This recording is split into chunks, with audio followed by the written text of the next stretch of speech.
So can you lay out for me, what is populism? Well, first of all, I think populism is kind of in the eyes of the beholder. The whole theory of populism, and it really stems out of the American-Canadian Midwest, back from a century ago, is a political movement that tries to represent the views of the mass of the people as opposed to the views of, quote, elites. So populism varies with the times, but I think what the movement is today, it is essentially, in many countries, a revolt of the mass of the people who don't identify with the views of big institutions, be they governments or corporations or media or entertainment industry, representing the mass of the people, challenging established assumptions about globalization, immigration, markets, trade, etc. 3 years ago, Conservative Prime Minister Steven Harper was voted out of office when the Liberal government won a majority. Harper led the country for 10 years, increasing trade agreements around the world, implementing controversial tax cuts for the middle class, while shifting gears on Canada's presence on the world stage. Now the former Prime Minister is running his own company, Harper & Associates, advising international clients on a changing global environment.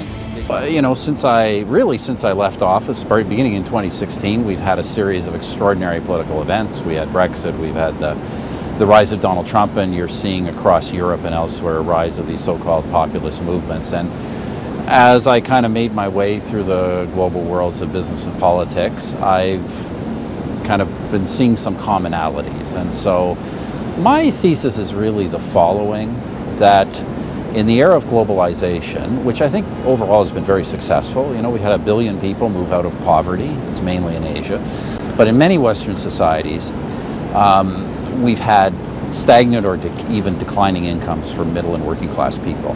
We had that for a long time. Then we had the global financial crisis.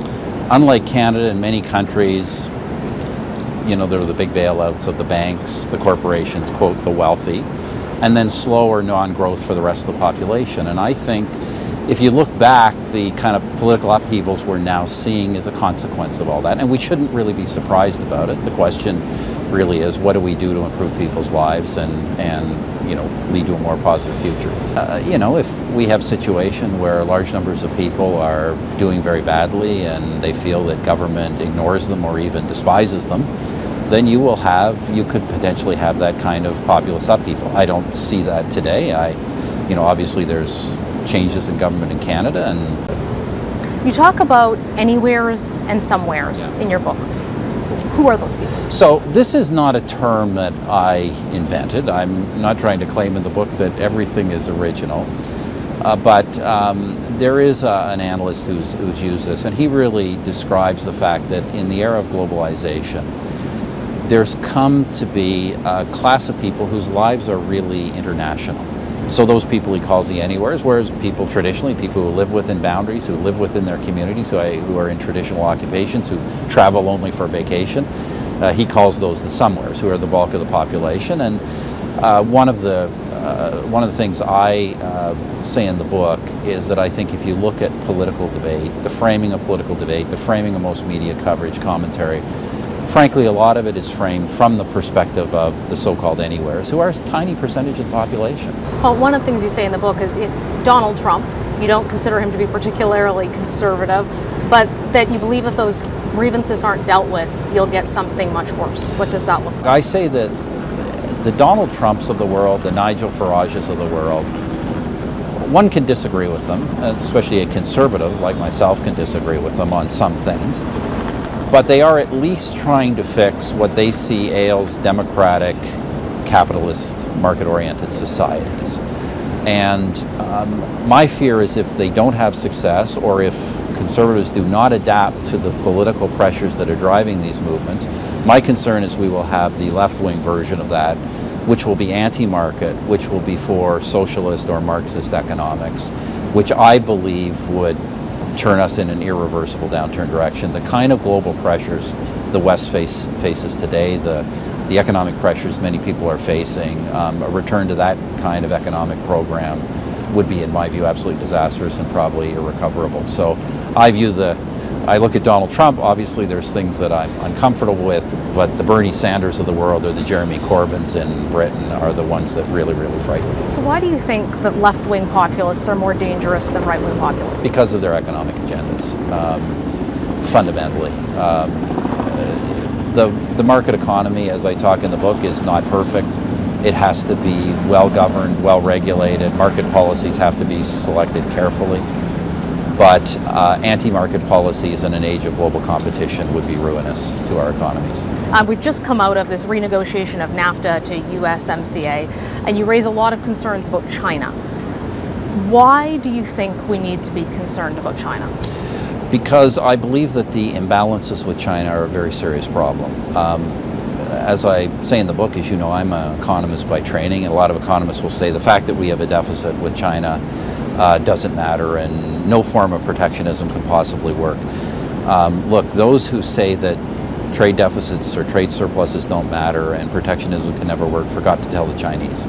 Because the Chinese are building their economy through a policy of deliberate trade surplus and domestic protection at home. And the situation we have got is that the Chinese have wide-ranging access to North American, European, to Western markets. But the fact is our access to the Chinese market is still very difficult. And that's part of what you argue is driving this populism. So I have to ask you, there's this interesting chapter in the USMCA that requires notification if you want to do a trade deal with someone like China. Is that the kind of approach that is helpful in trying to deal with this problem? Look, I think it's very interesting in that I think it's, as I've said, I think it's an opportunity for both Canada and Mexico to work with the United States on dealing with access to the Chinese market. We don't want protectionism. We want to see greater access both ways. And we haven't had the kind of access to the Chinese market we need, and all three countries are suffering from growing trade imbalances with China. So I think this is an opportunity for our government to work with the United States, frankly, on something that we could not do on our own. I think it would be very difficult for Canada alone to try and fix that structural trade imbalance problem. Mr. Harper, one of the things you talk about in your book, to a great extent, is immigration and how that can drive populist forces and how to direct it. What is your vision for an immigration system that works? As I told a lot of leaders around the world, I think the foundation of Canada's successful immigration policy has been that our immigration policy has always been primarily legal in nature. And in too many countries, United States, Europe, a substantial part of the immigration flow is illegal or what they call irregular. And two things happen when that occurs. First of all, there is not public support. Public support is ultimately built through the political and legal process. But the other thing is there's not integration because, frankly, people are not welcome. They live in the shadows. So, look, first and foremost, the system has to be legal. And then, as you know, our government in Canada, we pursued a policy that we tried to attune it even more to the economic needs of the labor force. Obviously, there will always be family reunification, humanitarian refugee streams, and immigration policy, but a successful immigration policy for a 21st century economy has to be geared to economic need. And in my judgment, this is a real problem in a lot of countries. It cannot be targeted primarily at low-skill workers. Low-skill and low-wage workers are already under tremendous pressure in the global economy, and bringing in large numbers of immigrants like that simply drives down their wages, and that is part of why you have the backlash. How, in this day and age, when people are able to just walk across borders, and it seems to be happening not just in Canada, but around the world, do countries deal with that? Well, that doesn't have to be the case. There are certainly measures you can have to prevent that. Look, I'm not going to comment on the current situation. I know that our party has been very critical of how the government's handled this, and I'm supportive of that. But you know, there are ways in terms of the United States. Obviously, you know, President Trump's talked about the wall. There are physical things you can do on physical interdiction, but a big part of what you have to do is make sure that, you know, employers don't widely hire illegal workers, and unfortunately that has been a rampant practice in the United States. You talk about carbon taxes as well in the book.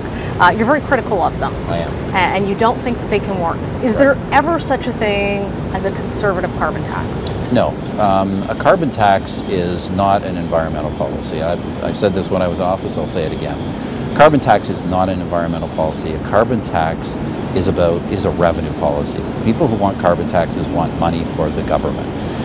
the level of carbon tax you would have to actually have impact on usage of fuels and emissions would be astronomically high. In fact, what appeals to a carbon tax for all politicians, left, right, and center, is that a carbon tax isn't going to affect behavior, and therefore the revenue stream from it is going to be very reliable, and it's going to be reliable over time. And as you know, my conservatism, and I strong view that conservatives have to be tax cutters and certainly never tax hikers, and a carbon tax is just a tax hike. And frankly, I say I don't comment a lot on the current government, but we all know that the current government wants a carbon tax because it can't raise the GST, and this is a backdoor way of raising the GST. And I'm pleased to see in Canada that more and more people in various provinces are figuring this out.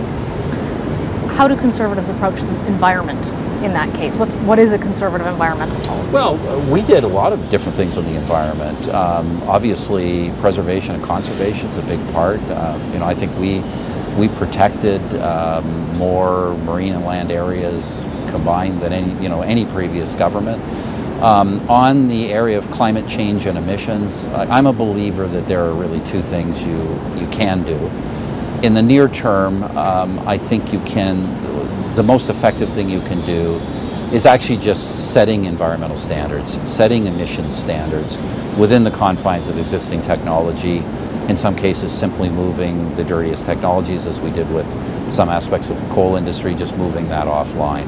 In the longer term, you've got to have technological change that produces cleaner energy sources at affordable prices. Because as I look around the world and I see what's happened with emissions, the only emissions reductions have occurred where countries have switched from coal to natural gas or coal to nuclear for economic reasons. And so you've simply got to have the kind of policies that produce those kinds of decisions, because populations will always choose economic growth over what emissions may do 100 years from now.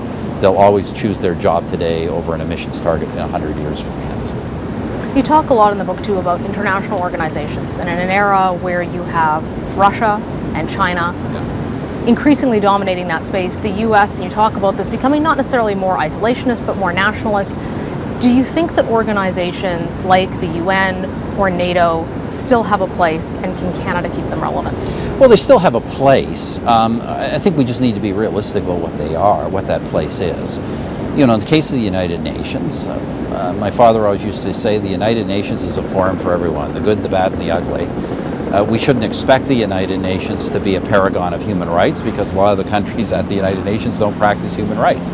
It's a global forum, and global forums, it's important there be global dialogue on key issues. NATO is a mutual defense pact that occasionally has had, there's a lot of debate in NATO about what its mission is, but occasionally has had wider mission in terms of the protection of freedom and democracy around the globe. So I think there's room for these things. I think the big change that has come with the Trump administration, and I predict is going to continue, is that we have been used to the idea that the United States acts as a kind of a systemic player. The United States is not strictly focused on its own interests, but on kind of global parameters of stability, peace, trade relationships, that the United States is in a sense the protector of the system. As American power declines because of the rise of other powers, I just think it is unrealistic to expect that the United States is going to act as a systemic player. The United States is going to act more and more in its own interests. And I think the challenge for a country like Canada, that is so closely tied to the United States by economics, by values, by interests, the challenge for us is to make sure that our partnership with the United States is strong, and that we are working together wherever we can on mutually shared objectives.